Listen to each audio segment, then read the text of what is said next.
একজন মানুষ তার পীরের পায়ে সিজদা দিয়ে বলছে আমার মনে নিয়ত আছে আল্লাহকে সিজদা দিচ্ছি, এটা জায়েজ আছে কিনা?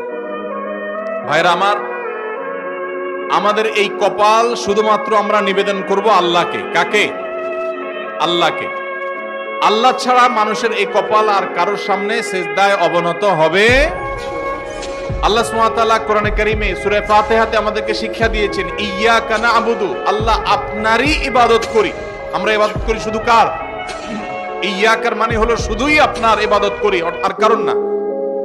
অতএব ইবাদত শুধু আল্লাহর হতে হবে। কেউ যদি পীরকে সিজদা করে নিয়ত করে যে নিয়ত আল্লাহর, দিচ্ছি পীরের দিকে ফিরায়া, তাহলে সেও মুশরিকদের মধ্যে গণ্য হবে। এই নিয়তের কারণে সে শিরক থেকে বের হবে না, কারণ সে মূলত তার পীরকেই সিজদা নিবেদন করছে। এখানে তার নিয়ত ধর্তব্য হবে না, সে মূলত শিরকে আকবরে লিপ্ত হয়েছে। আল্লাহ ছাড়া আর কাউকে সিজদা করা যদি জায়েজ হতো, তাহলে মুহাম্মদ সাল্লাল্লাহু আলাইহি ওয়াসাল্লামকে সাহাবা ইকরাম সবার আগে সিজদা করতেন।